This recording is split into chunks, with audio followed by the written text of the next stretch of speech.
Hello, today I have a case of a boy who is 10 years old and he has some pretty serious problems with his jaw and teeth. So his mom was worried and luckily she brought him in so that we could have a check. And we can see over here, this is how the teeth was when he came in. So for this boy, we can see that there's some big problems here. He has a crossbite, which means that the bottom tooth is biting in front of the top tooth. So this has caused the top tooth to go inwards compared to the one on the other side. And you can see there's a space forming between them.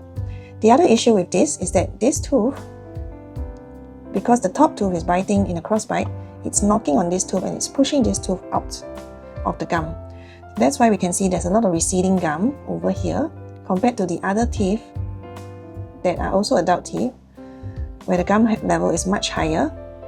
So this gum recession in a 10-year-old boy is more severe than what we want, and it will cause a lot of issues in future with his gum health. The other problem that we have is there's not enough space over here. So we can see that on the other side, on the right side, the side front tooth has come out. However, on this side, the side front tooth is not around because it doesn't have enough space to come out. If we look closely at the gum, you can see there's a protrusion here. This is actually the tooth inside the gum, and it is stuck there because it doesn't have enough space to come out. If we leave this as it is, it may never come out, and this boy will have a missing front tooth as he grows older. This also affects jaw development because on this side of the jaw, if this tooth doesn't grow out, it will grow narrower compared to the other side, leading to facial asymmetry in future. From the inside, we can see this is what's happening in the mouth. So this is where the tooth is supposed to be, but it doesn't have enough space. The other tooth is much more inwards compared to the other front tooth, and everything is also not straight. So with Invisalign, we are targeting these areas, and we have also a guide of what the adult tooth size is supposed to be based on the one on the other side. And here we can clearly see that the space is not enough for this tooth to come out. So what we would do is to do a bit of expansion to make sure there's enough space. Move these teeth and the jaw that's very compressed inwards out. I'll do that again. You can see this part is compressed. We move that out, we expand it, make sure it's symmetrical. At the same time, we are closing up the space between the teeth, and we are also moving up this tooth on the front and moving it back in line with the other teeth.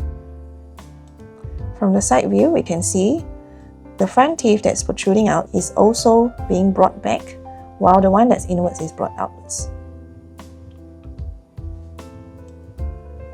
What we've also done is to also prepare for the future canine tooth, which is underneath. We've prepared enough space for this future canine tooth to come out so that there will not be an issue with space in future. Hopefully, this child will not need braces in future, and hopefully this will avoid crowding in future when all his adult teeth come out.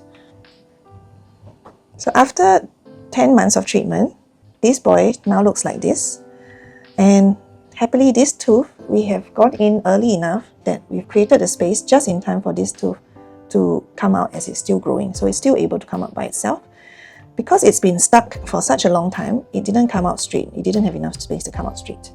So what the next step is to do as we continue the treatment for him is to straighten this tooth out. But we can see there's such a big improvement in his jaw symmetry. There's such a big improvement in the space and his smile because now we've also corrected the crossbite.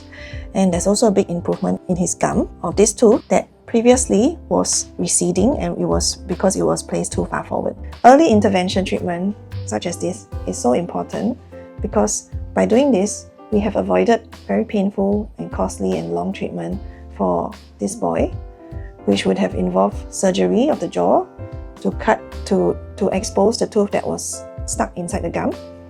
We've avoided him having potentially gum issues in future from the lower front tooth. And we've also ensured that his facial development is not impaired because of the biting. I hope that was helpful for you, and see you next time again.